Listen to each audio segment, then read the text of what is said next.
যদি আমরা ভগবানের ভক্ত হই তাইলে বাবা সর্বতভাবে আমাদের ভগবান রক্ষা করবেন। যাদের নাই তাদের ভগবান দেবেন, যাদের আছে ভগবান তাদের পাহারা দেবেন, যাদের বুদ্ধি নাই ভগবান তাদের বুদ্ধি দেবেন। হ্যাঁ, দদামি বুদ্ধি যোগং তং যেন মম প্রজান্তিতে যোগক্ষেমম বহামহম। হে অর্জুন, জগতে ঘোষণা দাও, যাদের ধন সম্পদ নাই তাদের আমি যোগান দেব, যাদের খাবার নাই তাদের আমি বহন করে নিয়ে দেব, যাদের আছে তাদের আমি এগুলো রক্ষা করব, যোগক্ষেমম। এবং ভগবান আরও বলেছেন, তোমরা কেবল আমার চরণে আশ্রয় গ্রহণ করো। আমি কথা দিচ্ছি, প্রতিজ্ঞা করছি। গীতায় কত শ্লোক বলছিলাম সবাই জানেন আপনারা? বাবা হ্যাঁ গাট্টু, গীতায় কত শ্লোক? ক্লাস 5-এ পড়া, তুমি জানো? বলো, গীতায় কত শ্লোক? 700। ও 700 করছে, আবার ওর দিকে মোটুবাবু আপেলের দিকে আবার তাকাচ্ছে। হ্যাঁ, ছোট্ট একটা বাচ্চা ক্লাস 6 পড়ে, ও জানে গীতা 700 শ্লোক। আর এই 700 শ্লোকের মধ্যে ভগবান কৃষ্ণ একাই বলেছেন 574টি শ্লোক। এই 574টি শ্লোকের মধ্যে 1 ডজন বার, 1 ডজন মানে মা কয়বার? কয়বার মামুনি? 1 ডজন কয়টা? 12টা। 12টা বার 12টি শ্লোকে ভগবান প্রতিজ্ঞা করেছেন, আমি আমার ভক্তকে রক্ষা করব, এই আমার প্রতিজ্ঞা। আমি আমার ভক্তকে রক্ষা করব, এই আমার প্রতিজ্ঞা। আমি আমার ভক্তকে রক্ষা করব, এই আমার প্রতিজ্ঞা। প্রতিজ্ঞা, প্রতিজ্ঞা, প্রতিজ্ঞা, প্রতিজ্ঞা, এই আমার প্রতিজ্ঞা। কেবল মনমনা ভব, তোমাদের মন আমার ভাবনায় ভাবিত করো। মদ ভক্ত আমার ভক্ত হও, মদ যাজি আমার উপাসনা করো। মাম আমাকে নমস্কুরু, প্রণাম করো। আমি প্রতিজ্ঞা করছি, ডজন খানেক প্রতিজ্ঞা করছি, তুমি আমার চরণে আত্মসমর্পণ করো, আমার ভক্ত হও, তোমার মন আমার ভাবনায় ভাবিত করো। আমি কথা দিচ্ছি, প্রতিজ্ঞা করছি, ডজন খানেক কোনতে প্রীতি জানোই নমে ভক্ত প্রণশ্যতি, আমার ভক্তের কখনো বিনাশ হবে না, হবে না, না না না। চলুন আমরা চুনঘর থেকে কিছুক্ষণের জন্য এই প্রতিজ্ঞার বাস্তব ফল প্রদর্শন করি। যুদ্ধ হবে কুরুক্ষেত্রের মাঠে, পশু পক্ষী বৃক্ষলতা মনুষ্য সকল জেনে ফেলেছেন। ওই কুরুক্ষেত্রের মাঠ থেকে সবাই ভয়ে পালিয়ে গেছে মা। যারা বনে জঙ্গলে থাকতো পশু পক্ষীরা তারাও পালিয়ে গেছে। কিন্তু ওই বনের একটা গাছের ডালে 2টো পাখি, স্বামী স্ত্রী, এরা পালায় নাই। স্বামী স্ত্রী আর ছোট্ট পাখি, বাবুই চড়ুই থেকে ছোট, এখনো গ্রাম বাংলায় ওই পাখিগুলো ঘুরে বেড়ায়, টুনটুনি বা টুনটুনি, টোনাটুনি। স্বামী একদিন গাছের ডালের বাসায় বউকে বলছে, ওগো বউ, সবাই তো মারছে রে, কুরুক্ষেত্রের ময়দান ছেড়ে জঙ্গল ছেড়ে পালিয়ে গেল, আমরাই বা থাকি কেন? যুদ্ধ লাগলে কে কি আর থাকে? চলো চলো বউ, আমরা পালিয়ে যাই। এদিকে স্ত্রী বউ ছিল ভগবান কৃষ্ণের পরম ভক্ত মাগো, তাই তিনি তার স্বামীকে বললেন, ও স্বামী, শুনেছি জগৎ স্বামী শ্রীকৃষ্ণ অর্জুনের রথ চালিয়ে কুরুক্ষেত্রের মাঠে আসবেন। এই যে দৃশ্য দেখতে পাচ্ছেন মামনি, দেখা যাচ্ছে? দেখা যাচ্ছে বাবা? কি করছেন? হ্যাঁ, রথ চালিয়ে আসতেছে। এবার স্ত্রী স্বামী টোনাকে বললেন, ওগো স্বামী, শুনেছি তুমি তো আমার এই জগতের স্বামী, দৈহিকভাবে স্বামী, কিন্তু যিনি জগৎ ব্রহ্মাণ্ডের স্বামী তিনি অর্জুনের রথের সারথি হয়ে আসবেন কুরুক্ষেত্রের মাঠে। তাই যদি আমাকে মরতে হয়, আমি জগৎ স্বামী শ্রী গোবিন্দকে দর্শন করেই আমি মরব। আমি এই কুরুক্ষেত্রের ভয়ঙ্কর মাঠ ছেড়ে আর কোথাও যাব না। হরিব।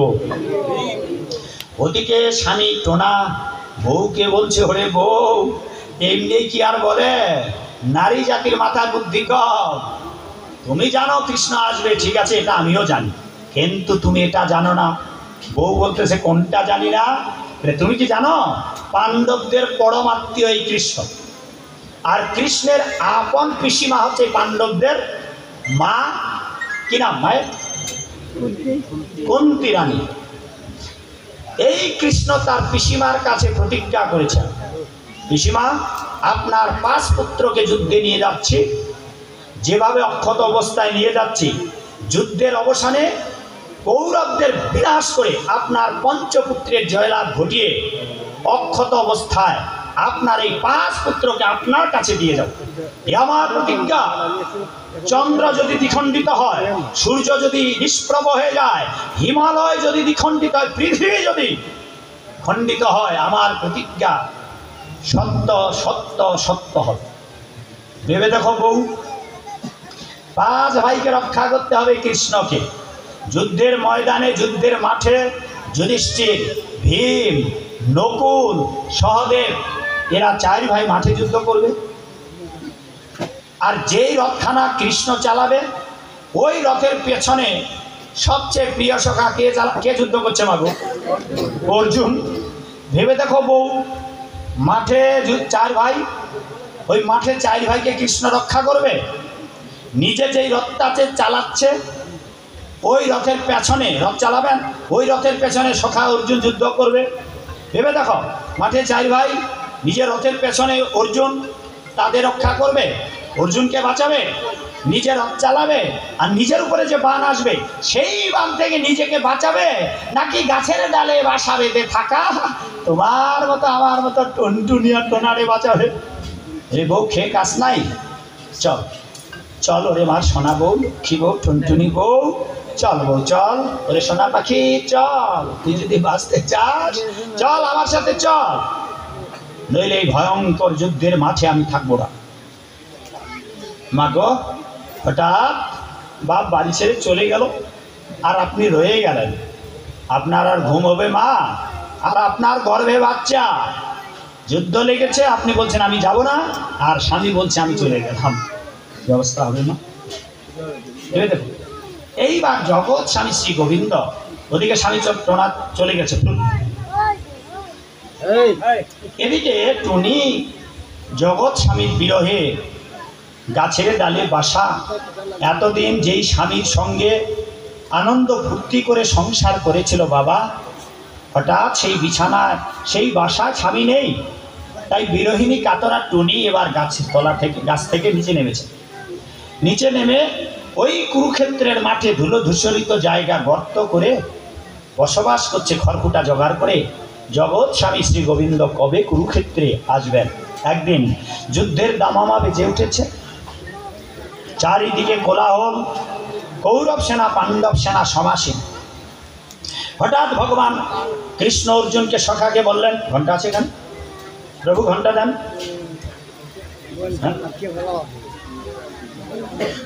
প্রভু ঘন্টাটা পাঠিয়ে দিন তাড়াতাড়ি মন্দির থেকে। হ্যাঁ আচ্ছা, ততক্ষণ ঘন্টাটা নিয়ে আসুক আর আমরা গল্পটা শেষ করি। আজকে ঘন্টার কথা বলবো, কালকে আবার আচমনের কথা গল্প বলবো। হ্যাঁ ঠিক আছে, এগুলো ভগবান কেন্দ্রিক কাজে লাগবে, ভগবত কেন্দ্রিক। ও আছে আছে, আমি বাজাতে পারছি না, এটা বাজাচ্ছে না, বাজতেছে না, কারণ এখানে তার লাগানো আছে। ঘন্টাটা অন্তত চিনে রাখবে। এবার সখা অর্জুনকে বলছে, সখা হে, এই রথ থামিয়েছি, এইবার দেখো মাঠে ওই অশ্বত্থামা হাতিটা আছে, ওই হাতির গলায় বিরাট ছাতার মতো ঘন্টা আছে, এই ঘন্টাটি কেটে দাও। যেই কথা সেই কাজ মা। সখা অর্জুন জিজ্ঞাসা করছে, ভাই হে কৃষ্ণ, যুদ্ধ শুরু হয় না, এই ঘন্টা দিয়ে কি হবে? ভাই ভীমকে বললেন, ভাই ভীম, ঘন্টাটি তুলে নিন, কাঁধে নিয়েছে।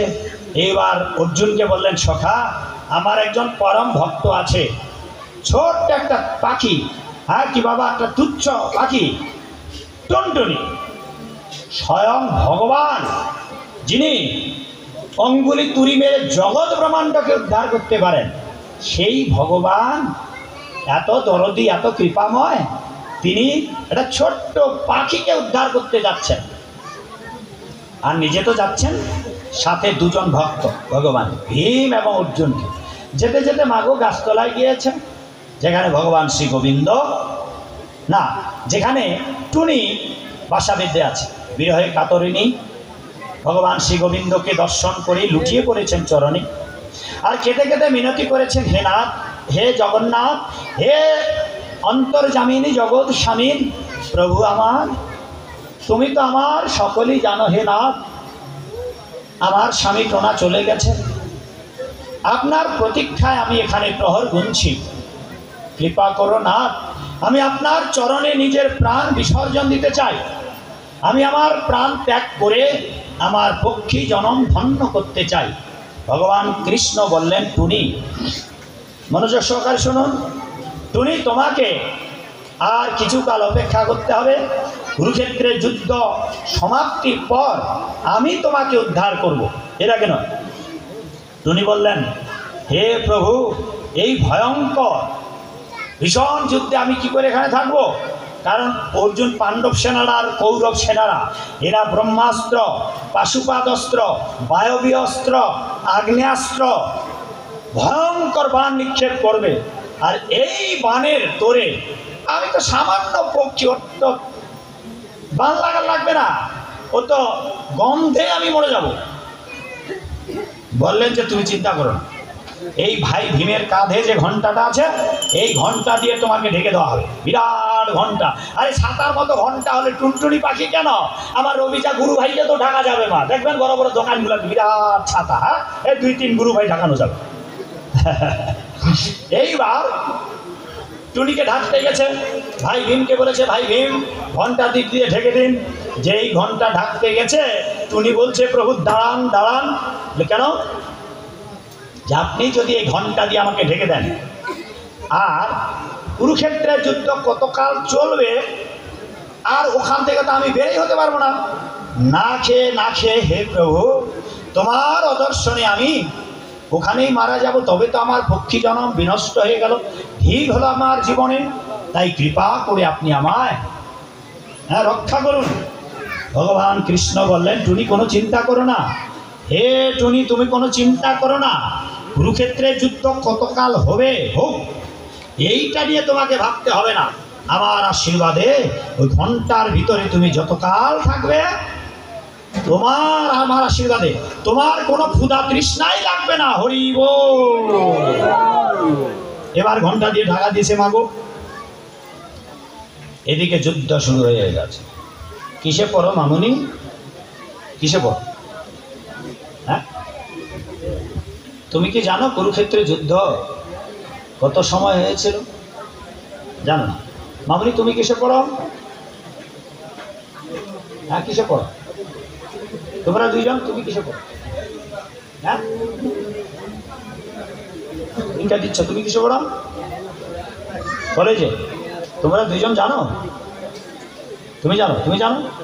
জানো না? বলে দাও। মা জানে না? কতদিন বললো? বলো। 18 দিন। মহাভারতের 18 দিন যুদ্ধে মহাভারত বর্ণনা দিচ্ছে। অর্বুদ হাজার হাজার পদাতিক, গজারোহী, অশ্বারোহী, যারা হাতির পিঠে ছিল, ঘোড়ার পিঠে ছিল, এইভাবে যুদ্ধ করেছে, তারা মরে গেল। যারা পায়ে হেঁটে যুদ্ধ করেছিল তারা মরে গেল। যারা রথে ছিল তারা মরে গেল। যারা মহারথী একসঙ্গে বহু যোদ্ধার সঙ্গে যুদ্ধ করতে পারে, যারা হাজার হাজার যোদ্ধার সঙ্গে যুদ্ধ করতে পারে, তারা সবাই মরে গেল। ইচ্ছামৃত বর প্রাপ্ত ভীষ্মদেব, যিনি ইচ্ছা না করলে মরবেন না, তিনি পর্যন্ত কুরুক্ষেত্রের মাঠে সরসজ্জা শায়িত হরিবোল হয়ে আছে। তখনও রাখে কৃষ্ণ, মারে কে? ওই ঘন্টার ভিতরে মা টুনি জীবিত। গুরু ভাই, এই ঘন্টা ভালো করবে, এটা ঠোসা ঘন্টা, বাজে না। শুনতে পাচ্ছেন? শুনতে পাচ্ছেন? সবাই মরে গেল। যুদ্ধের অবসানে আবার এবার ভীমার্জুনকে নিয়ে ভগবান কৃষ্ণ এসেছেন ওই গাছতলায়। গাছতলা এলে ভাই ভীমকে বলেছেন, ভাই ভীম এবার ঘন্টাটি তুলে নিন। ঘন্টা তুলে নিয়েছে। ঘন্টা তুলে নিলে, আচ্ছা গর্ভবতী ছিল বলেছিলাম, মাগো ওই 18 দিনে 2টা ডিম পেড়ে ডিমের তা দিয়ে 2টো বাচ্চাও ফুটেছে। আচ্ছা, যেদিন ঘন্টাটি ঢেকে দেয়, কয়টা পাখি ছিল? একটা। আর 2টো ডিম পেড়েছে, 2টো বাচ্চা হয়েছে যুদ্ধের শেষে। এবার ঘন্টা তুলে কয়টা হলো পাখি? 3টা, মা আর 2টো বাচ্চা। ভগবান আবার এসেছেন ভীমার্জুনকে নিয়ে। ভগবানকে দর্শন করে এবার টুনি বলতেছে, হে গোবিন্দ, হে নাথ, কথা দিয়েছিলে প্রভু যুদ্ধের অবসানে ফিরে এসে এই অভাগিনীকে উদ্ধার করবে না, কৃপা করে আমায় উদ্ধার করুন প্রভু, আমি আপনার চরণে লুটিয়ে পড়েছি, এবার আপনি আমায় প্রাণ থেকে মৃত্যুর আদেশ করুন। ভগবান শ্রী গোবিন্দ দুহাত উঁচু করে বলেছেন তথাস্তু। যেই বলেছেন তথাস্তু বাবা, অমনি পাখি টুনি মারা গেছে। আর টুনি মারা গেলে সাথে সাথে টুনির দেহ থেকে এক আলোর জ্যোতি বের হয়েছে, আর ওই আলোর জ্যোতি থেকে এক দিব্য পরমা সুন্দরী নবকিশোরী এক দেবীর আবির্ভাব হয়েছে, যিনি কিনা দেখতে মা লক্ষ্মী দেবীর মতো। এখানে বলে রাখি মাগো, যদি এই যে আজকে তিনটা কথা বলেছি, গলে মালা, একাদশী আর জপ, কালকে 4 নম্বরটা বলবো, এই 4টা করে যদি আপনারা ভগবানের ভক্ত হতে পারেন, তবে মৃত্যুর পরে আপনারাও বৈকুণ্ঠে যেতে পারবেন, এবং বয়স হবে আপনাদের 14-15 বছর, দেখতে হবেন মা লক্ষ্মীর মতো।